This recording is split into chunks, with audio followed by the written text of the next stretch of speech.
नमस्कार, बहुत स्वागत है आप सभी का। आप मुझे न्यूज़ 18 के डिजिटल प्लेटफॉर्म पर देख रहे हैं। मैं हूं आपके साथ जया मिश्रा। बिहार में चुनाव को कुछ ही महीने बाकी हैं। राजनीतिक पार्टियां रणनीति बनाने में जुट गई हैं और इस बीच सीटों के फॉर्मूले पर भी बातें होने लगी हैं। दबाव की राजनीति भी दिख रही है। बात एनडीए गठबंधन की करते हैं, जिसमें अब तक एकजुटता तो सार्वजनिक मंचों पर दिख रहा है, लेकिन कई नेताओं के तेवर ऐसे दिख जाते हैं जिससे समझ आ जाता है कि सीटों को लेकर वो गठबंधन पर दबाव बनाकर उनको डराना चाहते हैं। सबसे पहले बात हम प्रमुख जीतन राम मांझी की करते हैं, जो दिल्ली में बिहार बीजेपी की बैठक से पहले 20 सीटों की डिमांड कर चुके हैं। आरएलएम अध्यक्ष भी प्रेशर पॉलिटिक्स करने में लगे हुए हैं और वो राहुल गांधी की वोटर अधिकार से राहुल की लोकप्रियता बढ़ने की बात कह रहे हैं। वहीं लोक जनशक्ति पार्टी रामविलास के प्रमुख चिराग पासवान की भी बात करते हैं, जिन्होंने मुजफ्फरपुर में जनसभा में लंबा चौड़ा भाषण दिया, लेकिन वो एनडीए का जिक्र नहीं करते, जो एक तरीके का साइलेंट प्रेशर दिखाता है। वैसे सीटों का भी बंटवारा नहीं हुआ है, लेकिन बताया जा रहा है कि विधानसभा की कुल 243 सीटों में सबसे अधिक जदयू, जिसको 102 से लेकर 103 सीटों पर सहमति बन सकती है कि इतनी सीटें दी जा सकती हैं। बीजेपी को 101 से लेकर 102 सीटों पर सहमति बन सकती है।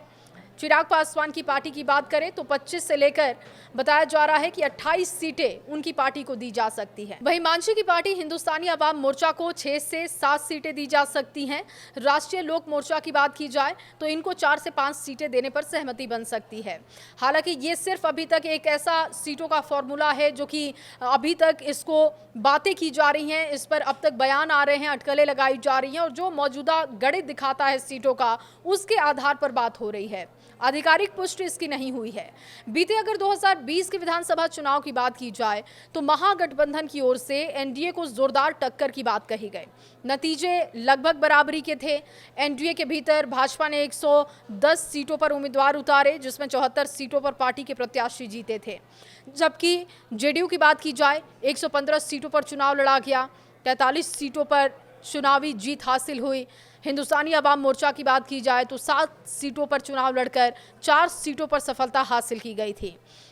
जबकि मुकेश सहनी की बात हो तो विकासशील इंसान पार्टी, जो उनकी पार्टी है, उस समय एनडीए का हिस्सा थी और 13 सीटों पर उम्मीदवार उतारकर 4 सीटों पर उन्होंने जीत हासिल की।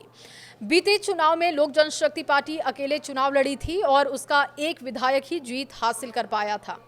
बता दें कि इस बार की सीटों के बंटवारे में सबसे बड़ा हिस्सा जेडीयू को मिलने की बात कही जा रही है। बीजेपी भी लगभग जदयू के बराबर सीटों पर रहेगी। एनडीए गठबंधन में चिराग पासवान ने 40 सीटों की डिमांड अब तक रखी है। मांझी ने 20 सीटों की डिमांड उठाई है। उपेंद्र कुशवाहा की बात की जाए तो वो भी चाहते हैं कि उनको ज्यादा सीटें मिले और वो चाहते हैं कि उनका कद चिराग पासवान की पार्टी से ऊंचा रहे और इस वजह से कई बार वो चिराग पासवान को टारगेट कर चुके हैं। और ऐसे में जब तक सीट शेयरिंग का फॉर्मूला साफ नहीं होता, तब तक ये प्रेशर पॉलिटिक्स चलती रहेगी। हालांकि अभी तक की बैठकों में और पीएम और सीएम के कार्यक्रम को देखा जाए तो एनडीए की एकजुटता दिख रही है। लेकिन आपको क्या लगता है, मौजूदा स्थिति में एनडीए का सीटों का फॉर्मूला क्या हो सकता है? अपनी राय जरूर कमेंट बॉक्स में लिखें।